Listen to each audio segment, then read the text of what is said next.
Hello friends, welcome to my channel amazing cuisine. আমি সোনালি আজকে আপনাদেরকে একটি নতুন ব্লগে স্বাগত জানাচ্ছি। পুরনো ফ্রেন্ডসদের অনেক অনেক থ্যাংক ইউ। আর নতুন ফ্রেন্ডস যারা এখনও আমার চ্যানেলটিকে সাবস্ক্রাইব করেননি, প্লিজ আমার চ্যানেলটিকে সাবস্ক্রাইব করবেন। বুঝতেই পারছেন যে আমি আজকে কি রেসিপি আপনাদের সাথে শেয়ার করতে চলেছি। হ্যাঁ, আজকে আমি আপনাদের সাথে শেয়ার করব বেলের শরবত বা বেল পানার একটু রেসিপি। বেলের শরবত করার জন্য আমি নিয়ে নিয়েছি, দেখুন এখানে 3টে বেল নিয়ে নিয়েছি। আমি যে কোনো একটি বেল দিয়ে আজকে বেলের শরবতটা করব। তাহলে চলুন বেলটাকে ফাটিয়ে নিই। দেখুন বেলটাকে ফাটিয়ে নিয়েছি, পাল্পটা কি সুন্দর হয়েছে।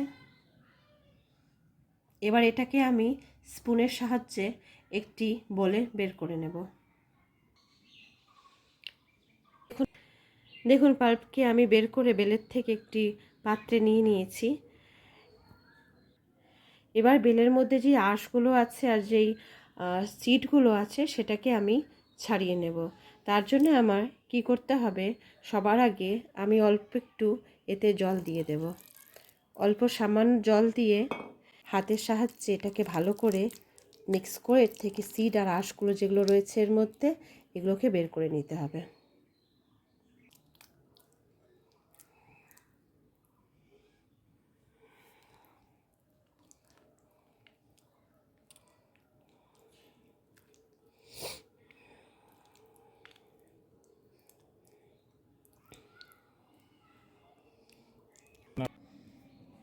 দেখুন এই আঁশগুলোকে আর এই যে সিডগুলোকে আমি অল্প অল্প করে বের করে নিচ্ছি। এইভাবে আস্তে আস্তে করে বের করে নিতে হবে। দেখুন অনেকটা পাল্প আমি এর থেকে আঁশগুলো সব বের করা হয়ে গেছে। এবার আমি একটা স্ট্রেনারের সাহায্যে এটাকে একটু স্ট্রেন করে নেব।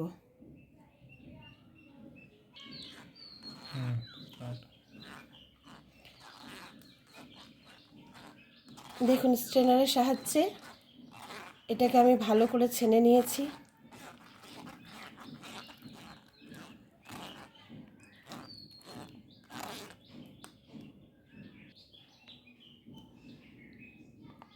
দেখুন বেলের যে পাল্পটা, এটা কি সুন্দর, কি স্মুথ হয়েছে।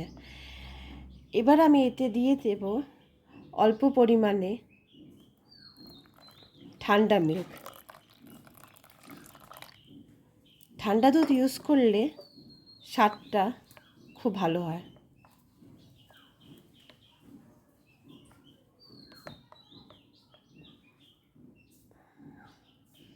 আর এতে দিয়ে দেব প্রায় এই কাপের, এবং ছোট্ট কাপের হাফ কাপের মতন চিনি।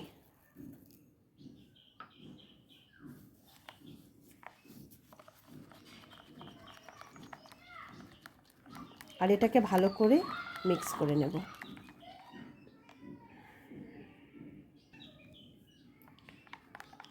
বেলের শরবত খাওয়াটা হেলথের জন্যে খুবই ভালো। গরমের দিনে শরীরটাকে ভীষণ ঠান্ডা রাখে এই বেলের শরবত।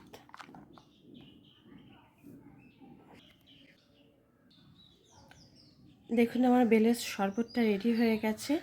আর এটাকে আমি একটা গ্লাসে সার্ভ করে দিয়েছি।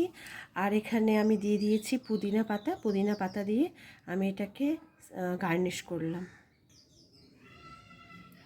যদি আপনাদের বেলের শরবতের রেসিপিটি ভালো লেগে থাকে তাহলে অবশ্যই লাইক করবেন, শেয়ার করবেন, সাবস্ক্রাইব করবেন আর কমেন্ট করবেন। আজকে এতটুকুই। নেক্সট ভিডিওতে আপনাদের সাথে আবার দেখা হবে। Be happy and stay healthy. নমস্কার।